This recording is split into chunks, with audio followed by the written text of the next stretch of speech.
warahmatullahi wabarakatuh. Izin memperkenalkan diri, nama saya Septiawan Maliki Barka dari kelas 3C Prodi Administrasi Publik. Nah, di sini saya akan menceritakan kondisi negara India. Jadi, negara India ini terkenal dengan Hollywoodnya, di mana film-filmnya yang pada saat itu nyanyi sambil menari-nari. Selanjutnya saya akan ceritakan kondisi India. Nah, jadi India ini adalah penduduk tertinggi di dunia, yaitu yang kedua setelah yang pertamanya yaitu Tiongkok. Dengan populasi lebih dari 1 miliar jiwa dan adalah negara terbesar ke-7 berdasarkan ukuran wilayah geografis. Jumlah penduduk India tumbuh pesat sejak pertengahan 1980-an. Ekonomi India adalah terbesar keempat ke dunia dalam PDB, diukur dari segi paritas daya beli, dan salah satu pertumbuhan ekonomi tercepat di dunia. India negara dengan sistem demokrasi liberal terbesar di dunia, juga telah muncul sebagai kekuatan regional yang penting, memiliki kekuatan militer terbesar dan memiliki kemampuan senjata nuklir.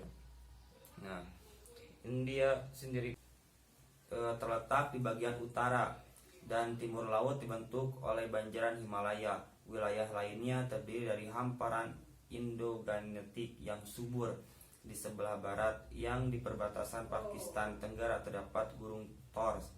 Semenanjung India di selatan hampir seluruhnya merupakan bagian dari hamparan Deccan. Di kedua sisi hamparan ini terdapat dua banjaran pesisir yang berbukit-bukit, gas barat dan gas timur. Nah, India ini memiliki beberapa sungai besar seperti Sungai Gangga, Brahmaputra, Yamuna, Godavari, dan Krishna. Sungai-sungai tersebutlah yang menyebabkan suburnya hamparan-hamparan di sebelah utara India sehingga cocok untuk ditanam. Lalu berbicara sistem pemerintahan India yang menganut sistem republik parlementer. Jadi India dibagi kepada 28 negara bagian yang kemudian dibagi kepada distrik, 6 wilayah persatuan dan wilayah ibu kota nasional Delhi. Negara-negara bagian memiliki pemerintah yang dilantik sendiri. Sementara wilayah-wilayah persatuan diperintah seorang pengurus yang dilantik pemerintah persatuan. Lalu bagaimana sih ekonomi yang dialami negara India ini, yang mana tadi kan di India ini sangat tinggi perekonomiannya ke-7.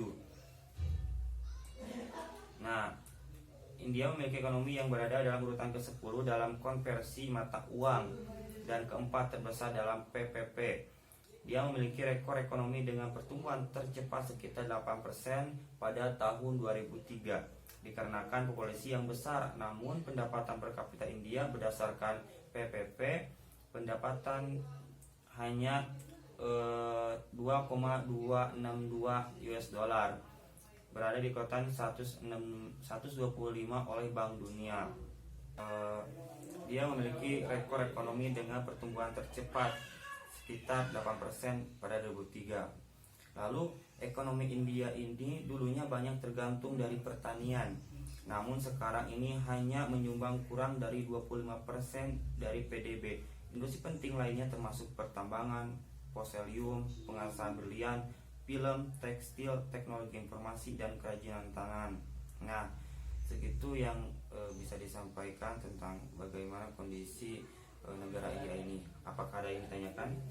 Ya, sangat menarik sekali ya, ini kan negara India sendiri. Nah, tadi kan negara India ini sendiri merupakan negara dengan kependudukan dengan penduduk terpadat kedua di dunia ya. Betul. Nah, pastilah negara padat penduduk itu memiliki gejolak-gejolak atau permasalahan-permasalahan. Nah, permasalahan yang terhangat atau yang lagi booming-boomingnya di negara India itu sendiri permasalahan apa, Pak? Pertanyaan yang bagus ya. Jadi India ini Yang pertama tadi mempunyai penduduk kedua tertinggi. Lalu apa sih yang sedang hangat-hangatnya isu di Indonesia? Seperti di Indonesia pada sekarang, kalau bicara Indonesia yang sedang hangat adalah gejolak tentang undang-undang Omnibus Law yang tidak sesuai dengan maksudnya tidak pro terhadap rakyat kecil, sehingga menimbulkan gejolak sampai beberapa hari dari berbagai elemen turun ke jalan untuk mendemo dan untuk tidak mensahkannya Omnibus Law. Sedangkan di India sendiri pun hampir sama keadaannya dengan Indonesia, yang mana India menciptakan undang-undang kewargaan yang sifatnya di sini diskriminatif. Nah, jadi isi undang-undang kewargaan ini yaitu menuai pro kontra, yang merupakan sebuah undang-undang di amandemen dari Undang-Undang Kewarganegaraan tahun 1955. Amandemen Kewarganegaraan ini sudah disahkan pada 12 Desember 2019. Nah, jadi di bawah undang-undang lama, seorang yang berada dalam kelompok imigran ilegal bisa dideportasi atau dipenjara. Lalu kini undang-undang yang baru ini yang sudah disahkan ini akan mempercepat pemberian kewargaan untuk warga dari 6 agama. Yang pertama Hindu, Sikh, Buddha, Jain, Parsi, dan Kristen yang berasal dari negara tetangga Afghanistan, Bangladesh, dan Pakistan jika berada datang ke Indonesia. Nah, yang menjadi bahan permasalahannya di sini tidak disebutkannya agama Islam, sehingga menuai kontra sendiri kepada penduduk Islam. Pada saat itu akhirnya rakyat yang beragama Islam itu berunjuk rasa turun ke jalan. Meskipun pada berjalannya demo ini tidak berlangsung dengan baik, karena di situ ada yang itu terjadi provokator, sehingga menimbulkan peperangan antara rakyat dan polisi. Di situ para provokator ini datang dari luar masa ini. Mereka merusak masjid, bangunan-bangunan Islam setempat. Sampai sekarang pun masih terjadi gejolak itu. Nah, mungkin segitu. Apakah cukup? Cukup, sangat menarik sekali ya, ini negara yang dia sendiri. Iya, mungkin segitu yang bisa saya sampaikan. Mohon maaf apabila ada kekurangan. Wassalamualaikum warahmatullahi wabarakatuh.